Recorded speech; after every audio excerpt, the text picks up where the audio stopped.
Hey, I'm Ebony Yvonne. I am a full-time entrepreneur and digital nomad. And when I am traveling, wherever I am in the world, or I'm talking to people about my travels, one question that I get a lot is how do I overcome challenges when it comes to communication and language barriers?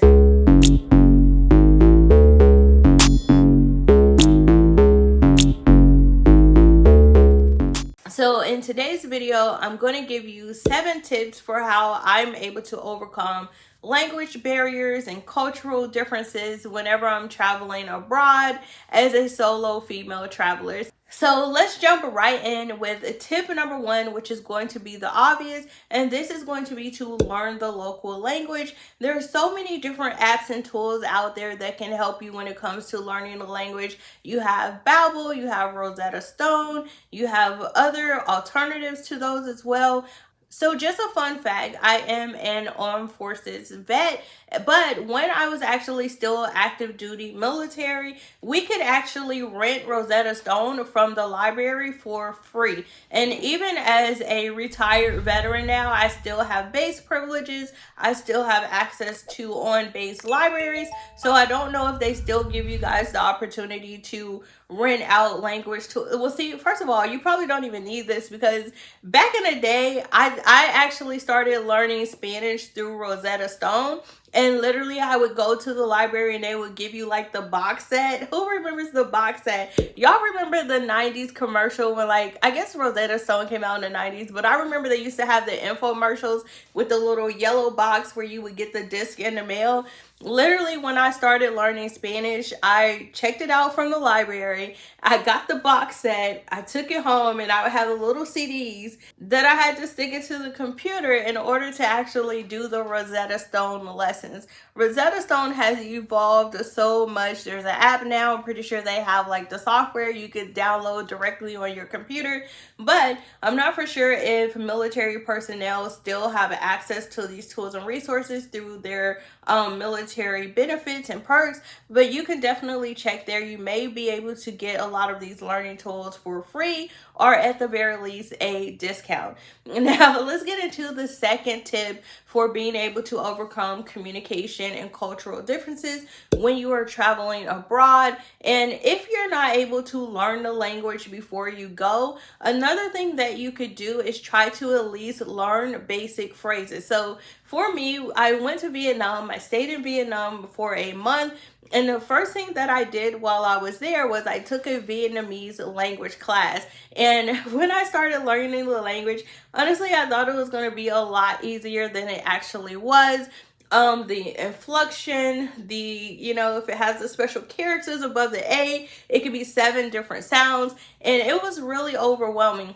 But what I appreciate about my Vietnamese language class is it at least taught me the basics of being able to get around. So this is something that you could do even if you're not taking a class on your own. You can learn whatever the basic phrases are for saying hi and bye, thank you, please, ordering food, asking for directions. At a minimum, those are going to be some key phrases that you want to make sure that you learn, because that's going to make it a lot easier for you to navigate when you're in a different country. So definitely, at a minimum, try to learn the basics of like greetings, interacting with people, ordering food, and getting directions, and that is going to help you tremendously, okay?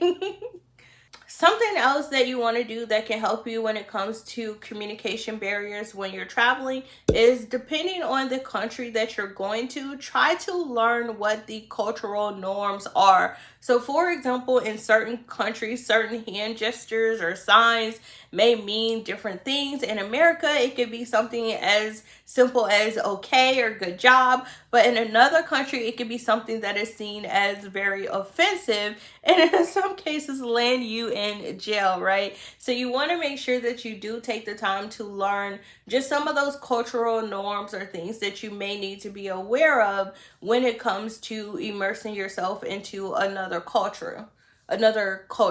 Something else that you may want to consider as well when it comes to cultural norms is adapting your communication style to whatever the norm is. So for example, In the US, we use a lot of figurative words, and we have a long-winded roundabout way of saying things.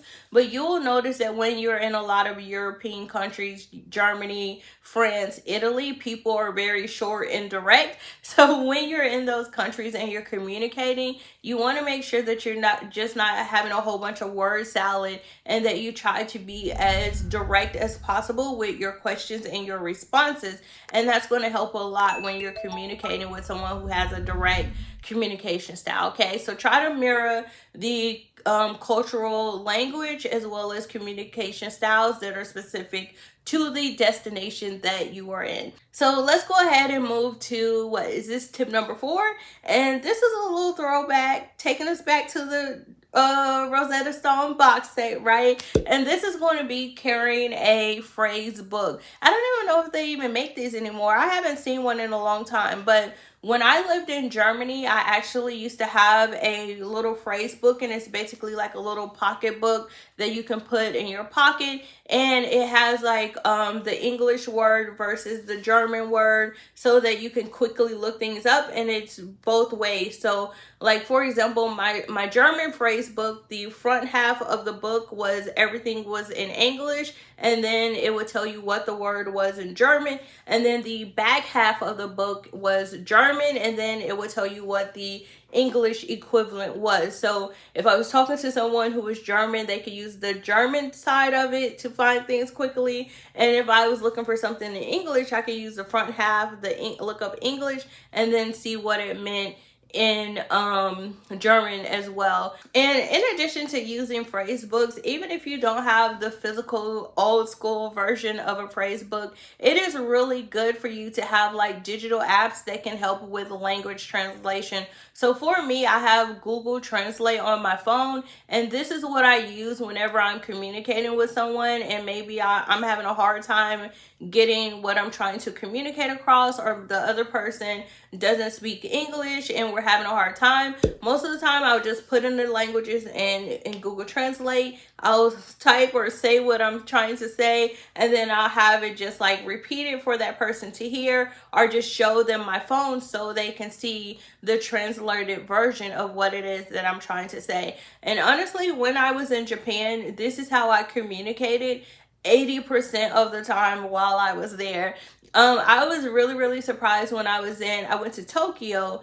While I was in Tokyo, when I went to the convenience stores, and it was a 7-Eleven at that. When I went to the convenience store, the cashier did not speak any English. I did not speak any Japanese. So I literally was just typing everything into Google Translate, and we were just like sharing it back and forth. So when all else fails, you can use Google Translate or another translating app that you may be able to download on your phone. So let's get into tip number 5, and this is going to be simply to practice active listening. Okay, my grandma used to always tell me, Ebony, boo-boo, God gave you 2 ears and 1 mouth, and that is so that you can listen twice as much as you speak. My grandma had wisdom. Okay, listen, when it comes to communication barriers, when you're in other cultures or in other countries, one thing that can help you to kind of understand what is happening and what is being said in a conversation and communicate back and forth is going to be active listening, especially. And I don't know how this is for other people, but for me, especially when I'm in Spanish speaking countries. So if you've been to Mexico and you hear Mexican Spanish, and then you go to Spain and you hear Madrid Spanish, they are totally different, right? And there's a lot of similarities, but there's a lot of differences as well. So I learned Spanish pretty much from the American Spanish version from Rosetta Stone. And so when I was in Madrid, the dialect of Spanish was a little bit different from what I actually had learned as far as Americanized Spanish, or the American dialect of Spanish. So when I would actually communicate with people, I would listen to the words that they're saying, and even though it wasn't the exact word that I was expecting to hear based on our dialect of Spanish. Because I practice my active listening, I can understand, okay, like, so that is this. And there's like slight differences, but I'm able to kind of pick up on what the person is saying and vice versa.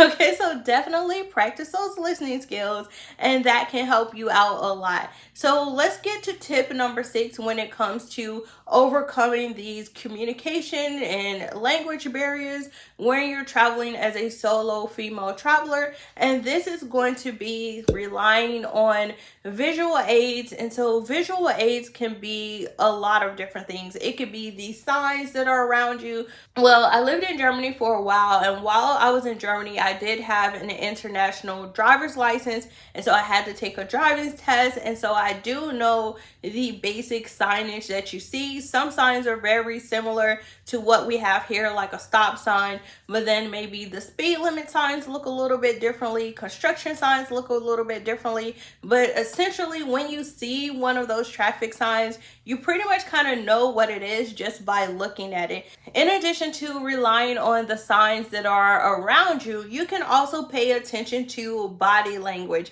One thing that I love is body language and math are universal, right? Numbers are numbers regardless of where you are, and body language is body language. A smile is a smile, a frown is a frown. You can tell if a person is happy, sad, confused, frustrated by their facial expressions, their body language. So if you actually look at a person's body language, that can also help you to kind of understand and communicate with what is happening in the situation as well. And just a fun fact, again, I used to be an HR training instructor, and so I used to teach a lot of effective communication workshops. And one thing that I will always tell people is, when it comes to communication in general, the bulk of communication is based on facial expressions and body language. Only about 7% of the weight of your communication is based on the actual words that you're saying in tone, okay? A lot of it is facial expressions, body language, and not the actual words that you're saying. So that's just a fun fact for all my communication nerds out there.